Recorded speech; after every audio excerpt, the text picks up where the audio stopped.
সহগের বর্গ plus Y সহগের বর্গ, তো এখানেও তাই। এই যে প্লেনটা দেওয়া আছে x plus by plus CZ plus D equal to 0, তো সেখানে আমরা ওই x1 y1 z1 দ্বারা সিদ্ধ করাইলাম, আর নিচে রুট ওভার এক্স এর সহগের বর্গ, ওয়াই এর সহগের বর্গ, জেড এর সহগের বর্গ। নাম্বার 9 হচ্ছে টেট্রাহাইড্রো। তাহলে চতুস্থলকীয় টেট্রাহাইড্রো হচ্ছে একটা 4 পেজেস এর ডায়াগ্রাম, একটা 4 পেজেস, ঠিক আছে, ট্রায়াঙ্গুলার, যে সেটা হচ্ছে টেট্রাহাইড্রো। 4টা প্লেনের ইকুয়েশনের মাধ্যমে একটা টেট্রাহাইড্রন গঠিত হয়। তো এখানে 4টা প্লেনের ইকুয়েশন দেওয়া আছে, দেখো, a1x plus b1y plus c1z plus d1, এভাবে a4 পর্যন্ত। এই টেট্রাহাইড্রনের চতুস্থলকীয় বলে বাংলায়। এটার ভলিউম বের করার সূত্র হচ্ছে del cube by 6d1 d2 dt d4। এখন তোমাকে কিভাবে ডেল গঠিত হয়, কিভাবে ডি1 গঠিত হয়, একইভাবে ডি4 পর্যন্ত এইসব জানা লাগবে। এখন ডেল গঠন করা হয় কিভাবে? এই যে দেখো, এক্স এর সহগ যেগুলো আছে, a1 a2 a3 a4, এগুলা দিয়ে ফার্স্ট কলাম গঠিত হচ্ছে। তারপরে ওয়াই এর সহগ দিয়ে সেকেন্ড কলাম ডেল এর জন্য, জেড এর সহগ দিয়ে থার্ড কলাম, আর কনস্ট্যান্ট যেটা d1 d2 d3 d4, এটার মাধ্যমে ফোর্থ কলাম গঠিত হবে। এখানে সিস্টেম অফ যে ইকুয়েশন গুলো আছে, এগুলা সব একই রকম হইতে হবে। দেখো, সবগুলা প্লেনের ইকুয়েশনে যে 4টা ইকুয়েশন আছে, এগুলোর মধ্যে সবগুলার ধানে কিন্তু 0 আছে। তার মানে কনস্ট্যান্ট টার্মটা সবগুলাকে ভাবে নিয়ে আসতে হবে। এখান থেকে আমরা, তোমরা যেমন এই নির্ণয় করছো, তখন তোমরা 3/3 নির্ণয় করছো, তাই না? তাহলে কিন্তু এটা, এই ডেলটা হচ্ছে 4/4 নির্ণায়ক। তাহলে 4/4 নির্ণায়কের মান বের করতে হবে এখানে, ওই 3/3 এর মতো করেই। এরপরে যখন তুমি ডি1 গঠন করবা, ডি1, এই ডেলের মধ্যে যে ডি1টা আছে, স্মল হাতের ডি, ডেলের মধ্যে স্মল হাতের ডিটা কত নাম্বার সারিতে আছে? 1 নাম্বার সারিতে, তাই না? আর কত নাম্বার কলামে আছে? 4 নাম্বার। 4 নাম্বার। তাইলে ওই যে তোমরা যখন নির্ণয় করছো তখন আই প্লাস জে, তাহলে এখানে আই এর মান হচ্ছে 1, জে এর মান হচ্ছে 4। তাহলে আই প্লাস জে দুটো যোগ করলে ডি1 হচ্ছে 1 নাম্বার সারির 4 নাম্বার কলাম। এই কারণে 4 আর 1 কত, 5। তাহলে বেজোড় সংখ্যা, বেজোড় সংখ্যা আসার কারণে -1 এর উপরে 5, তাহলে কি আসবে? মাইনাস আসবে। এই জন্য ওই যে ক্যাপিটাল ডি1 যখন বের করতেছি তখন মাইনাস, এইভাবে ক্যাপিটাল ডি2 যখন বের করতেছি এটা প্লাস। ওই যে ক্যাপিটাল ডি2, স্মল ডি2, দেখো ডেলের মধ্যে স্মল ডি2, স্মল ডি2টা কত নাম্বার সারিতে? 2 নাম্বার সারিতে, 4 নাম্বার কলামে। তাহলে 2 আর 4 কত, 6। তাহলে 6 মানে জোড় সংখ্যা, তাহলে হবে প্লাস হবে। একইভাবে স্মল ডি3 যেটা, এটা 3 নাম্বার সারির 4 নাম্বার কলাম, তাহলে 3 এ 4 এ 7, এটা হবে বেজোড়। এই জন্য ডি1 হচ্ছে মাইনাস, ডি2 প্লাস, ডি3 মাইনাস, ডি4 হচ্ছে প্লাস। সাইন গুলা এভাবে আসছে। ক্লিয়ার? ওকে। এখন তুমি যখন ক্যাপিটাল ডি1 বের করবা, স্মল ডি1 প্রথম সারিতে আর চতুর্থ কলামে, তাহলে প্রথম সারি আর চতুর্থ কলাম বাদ দাও। এটা বাদ দিলে কি কি থাকে? a2 b2 c2, a3 b3 c3, a4 b4 c4, এটা দ্বারা ডি1। তার মানে আমি যখন ডি2 গঠন করব, তাহলে কি হবে? তাহলে ওই যে ডি2টা যেই সারিতে এবং যেই কলামে আছে, ওইটা বাদ দিলে বাকি যেগুলো থাকবে সেগুলা, তাহলে ডেল হচ্ছে ত্রিভুজ চিহ্ন যেটা আর কি, ডেল, এটা হচ্ছে 4/4।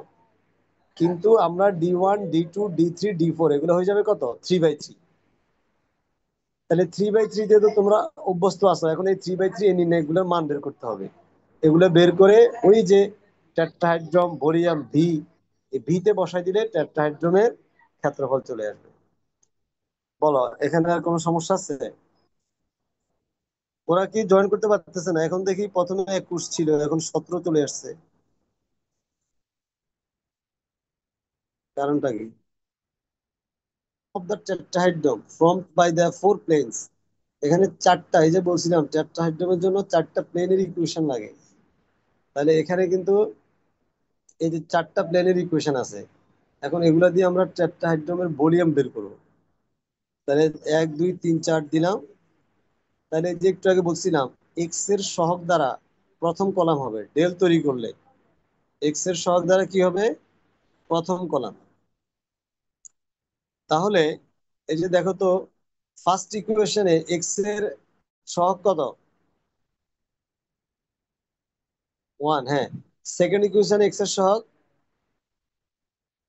এক্স, 0। এক্স তো নাই, এক্স নাই যেহেতু 0। থার্ড ইকুয়েশনে এক্স এর সহগ 1। ফোর্থ ইকুয়েশনে এক্স এর সহগ 1। এই জন্য দেখো প্রথম কলামে কি হয়েছে, 1 0 1 1। একইভাবে দ্বিতীয় কলাম হচ্ছে ওয়াই এর সহগ। তাহলে প্রথম ইকুয়েশনে ওয়াই এর সহগ 1, দ্বিতীয় ইকুয়েশনে ওয়াই এর সহগ 1, তৃতীয় ইকুয়েশনে ওয়াই নাই মানে 0, চতুর্থ ইকুয়েশনে ওয়াই এর সহগ 1। একইভাবে এভাবে থার্ড ইকুয়েশন হলো জেড, থার্ড কলাম হলো জেড এর সহগ, ফোর্থ কলাম হলো ধ্রুবক। তাহলে প্রথম তিনটাতে ধ্রুবক হচ্ছে 0 0 0। আর 4 নাম্বারটাতে ধ্রুবক হচ্ছে কত, -1। ওই যে এটা ডাইন পাশে আছে কিন্তু এটাকে বাম পাশে নিয়ে আসতে হবে। কারণ ওই যে সূত্র করার সময় দেখছো না, তো এই চতুর্থ ইকুয়েশনে ওয়ান কে যদি বাম পাশে নিয়ে আসি তাহলে কত হয়, -1। তাহলে এই জন্য ডেলটা এইভাবে তৈরি হয়েছে। এখন এই ডেলের মান বের করবা। এখন দেখো তো, তোমরা যখন নির্ণয় করছো 3/3, তখন আমরা কি করছি, যেই কলামে অথবা যে সারিতে তোমার 0 বেশি, ওইটা ওই সারি বা কলাম দ্বারা আমরা কি করি, বিস্তার করি, তাই না? তাহলে আমাদের বিস্তারটা সহজ হয়। আমি চাইলে যে কোনো সারি বা কলাম দ্বারা করতে পারি, সেক্ষেত্রে বড় হবে ক্যালকুলেশন। কিন্তু যেখানে তোমার 0 বেশি, ওইটা দ্বারা আমরা বিস্তার করি। আমাদের এখানে দেখো তো, ফোর্থ কলামে কয়টা 0 আছে, 3টা 0 আছে না?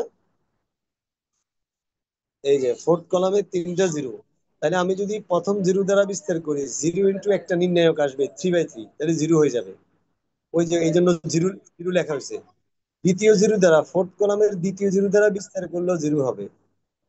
ফোর্থ কলামের তৃতীয় 0 দ্বারা বিস্তার করলেও 0 সামথিং 0 হয়ে যাবে। চতুর্থটা দ্বারা যদি বিস্তার করি, চতুর্থটাতে কি আছে, -1। এখন এই -1 দ্বারা বিস্তার করব। এখন এখানে আবার নির্ণায়কের একটা সাইন আছে। যেহেতু -1টা 4 নাম্বার সারির 4 নাম্বার কলামে আছে, তাহলে 4 + 4 কত, 8। তাহলে নির্ণায়ক থেকে যে সাইনটা আসার কথা, ওই সাইনটা প্লাস আসবে।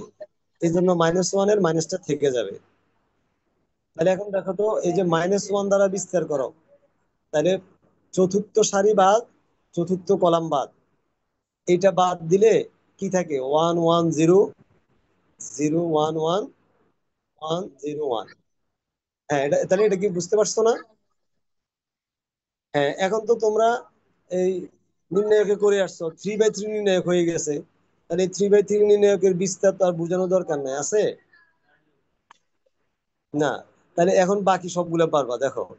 তাহলে এখান থেকে ডেল এর মান পাওয়া গেলো -2। একইভাবে তুমি D1 বের করবা। এখন D1 কিভাবে গঠিত হয়, এটা একটু আগে আমি বলছি। এই যে দেখো, D1 গঠন করার জন্য বলো তো, আমার এই যে ডেলের মধ্যে D1টা কত?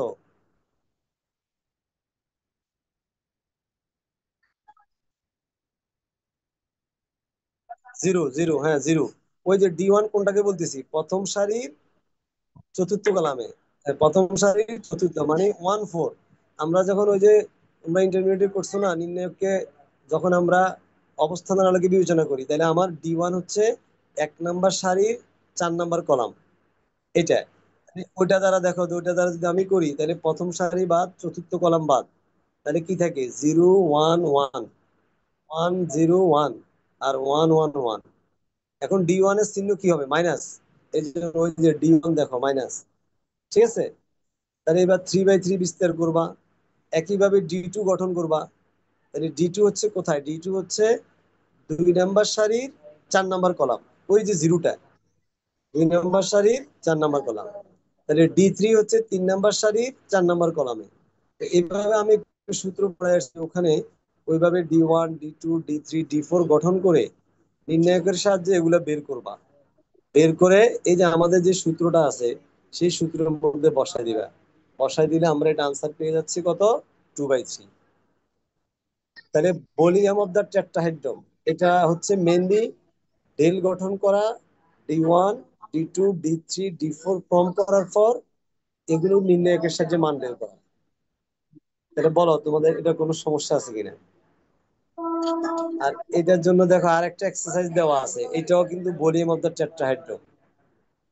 হ্যাঁ, এটাও তোমরা দেখতে পারো,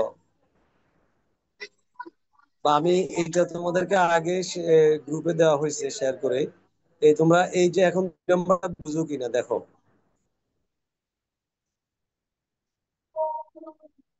নির্ণায়কের মান বের করা তো বুঝবা, এখন এই যে গঠনটা বুঝো কিনা, ডেল কিভাবে গঠিত হয়, D1 কিভাবে গঠিত হয়, D2 কিভাবে গঠিত হয়, D3 কিভাবে, D4 কিভাবে।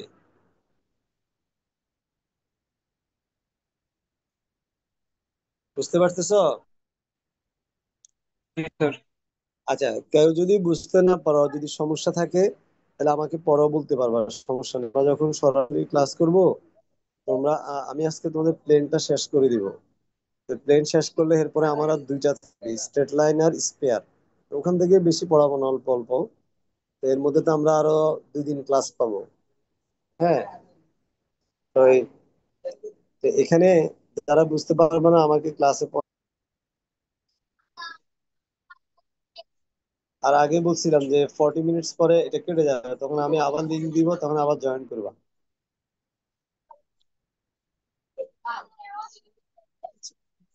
তাহলে কি এটা শুরু করব?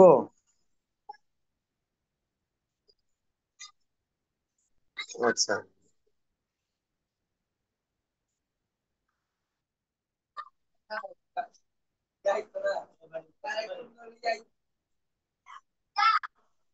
দেখো এটা হচ্ছে equation of the plane through the points, এই দুই বিন্দুগামী। আমরা সরলরেখায় পড়ে আসছি না, দুই বিন্দুগামী সরলরেখার সমীকরণ। এখানে দেখো এই যে এই দুই বিন্দুগামী প্লেনের সমীকরণ বের করতে বলছে, সমতলের সমীকরণ। তো আমি কিন্তু তোমাদেরকে যখন এই সূত্র পড়াইছি, আমি দুই বিন্দুগামী প্লেনের সূত্র কিন্তু পড়াই নাই। আমি তোমাদেরকে পড়াইছি এক বিন্দুগামী প্লেনের সমীকরণ। তো আমাদেরকে বের করতে বলছে এখানে দুইটা বিন্দু দিয়ে যায়। একটা হচ্ছে 2 2 1, এই বিন্দু দিয়ে যায়। আর একটা হচ্ছে 9 3 6, এই বিন্দু দিয়ে যায়। এই দুই বিন্দু দিয়ে যায়, একটা প্লেনের সমীকরণ আমরা বের করব। এখন ওই প্লেনটা আবার আরেকটা প্লেনের উপলম্ব, ওই যে perpendicular to the plane, 2x + 6y + 6z = 9।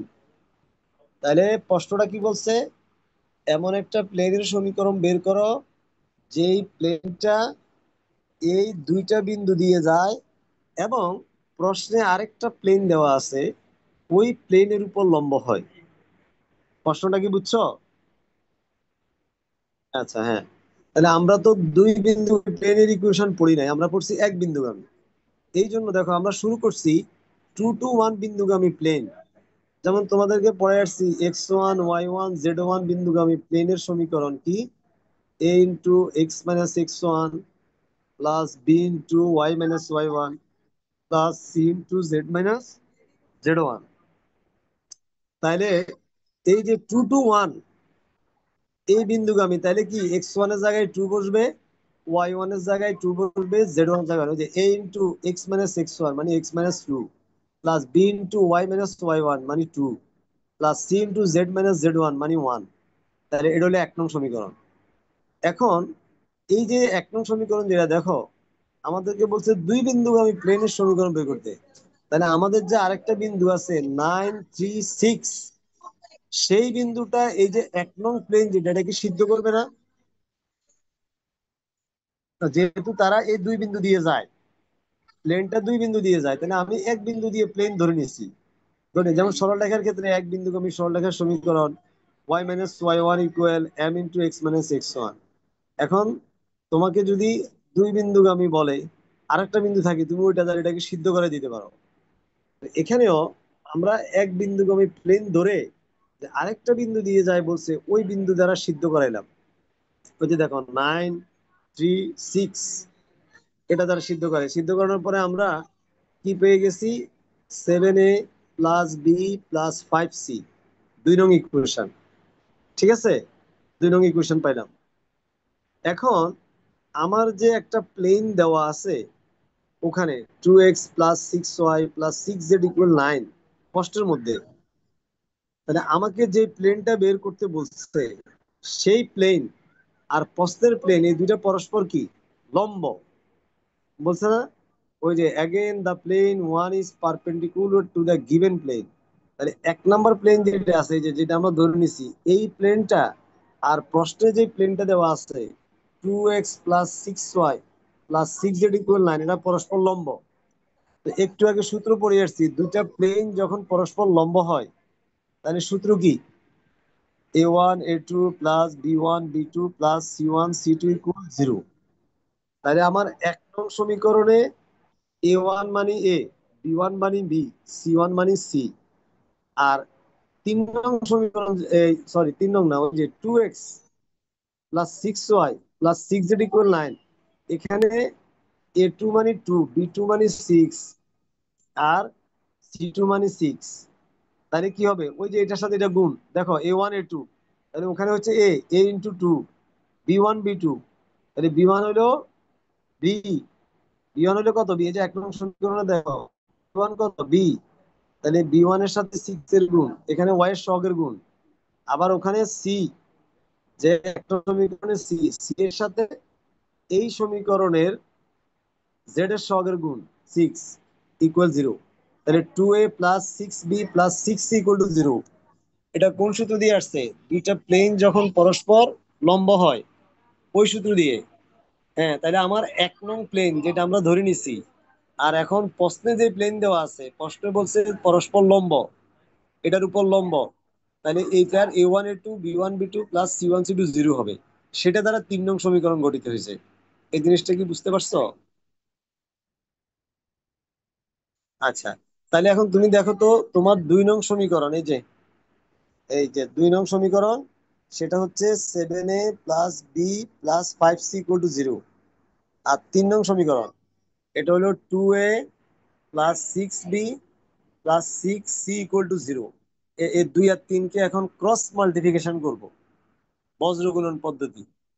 2 এবং 3 কে বজ্রগুণন কি সবাই জানা আছে না? হ্যাঁ, আমি কয়েকবার বজ্রগুণন করাইছিলাম তোমাদেরকে এর আগে। হ্যাঁ, তাহলে এই যে বজ্রগুণন করার পর a/এত, b/এত, c/এত, এটা পাওয়া যাবে। যোগ বিয়োগ করলে দেখো, থার্ড লাইনে গিয়ে ক্যালকুলেশনের আমরা বলতেছি a/3, তো এখানে 8 দিয়ে কাটাকাটি যায়, b/4, c/-5 = এটা যেহেতু অনুপাত, এই অনুপাতটাকে আমরা ইন টার্মস অফ কে তে লিখলাম। সে মানে ধরে নিলাম যে এটা হইলো কে। তাহলে এটাকে কে ধরে a b c এর মান ইন টার্মস অফ কে তে পাওয়া যাবে। তাহলে এর মান 3 কে, বির মান 4 কে, সির মান 5 - 5 কে, এই এ বি সি এর মান ইন টার্মস অফ কে তে পেয়ে গেলাম। এখন এই এ বি সি এর মানটা 1 নং সমীকরণে বসাবো। ওই যে 1 নং সমীকরণ কি ছিল? a × x - 2, তাহলে এর মান 3 কে বসাই দিলাম, প্লাস b × y - 2 সেখানে বসাই দিলাম, প্লাস সি এর মান -5 এটা বসাই দিলাম। বসাই দিলে দেখো কে, কে দ্বারা ভাগ দিয়ে দাও, কে দ্বারা ভাগ দিয়ে দিলে পরে গুণ করে আমরা যে ইকুয়েশনটা পেয়ে গেলাম, এই ইকুয়েশনটাই হইলো আমার ওই যে দুইটা বিন্দু দিয়ে যায় এবং আরেকটা যে প্লেন আছে তার উপর লম্ব।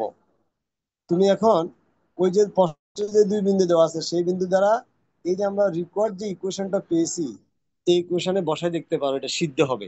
সিদ্ধ হওয়া মানে কি? এই যে বাম পাশে বসালে দেখবা 0 আসবে, ডান পাশে 0 আছে না, 0 আসবে। আবার তুমি দেখো ওই যে প্রশ্নে যে প্লেনটা দেওয়া আছে এটা কত? 2x+6y+6z=9।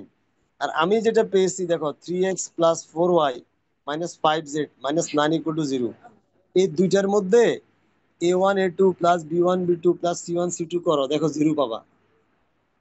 তাহলে তারা পরস্পর কি হইলো? লম্ব হইলো। তাহলে এই ধরনের যে কোনো কোশ্চেন পারবা না?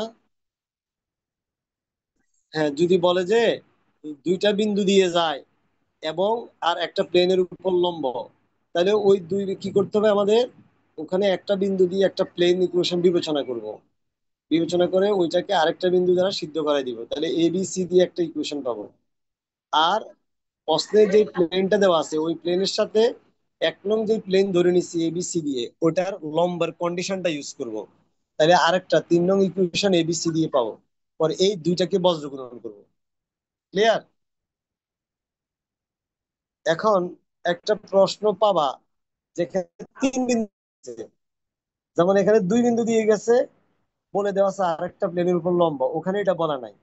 ওখানে আছে 3 বিন্দু দিয়ে গেছে, তাহলে 3 বিন্দু দিয়ে গেলে তুমি মান বের করতে পারবা।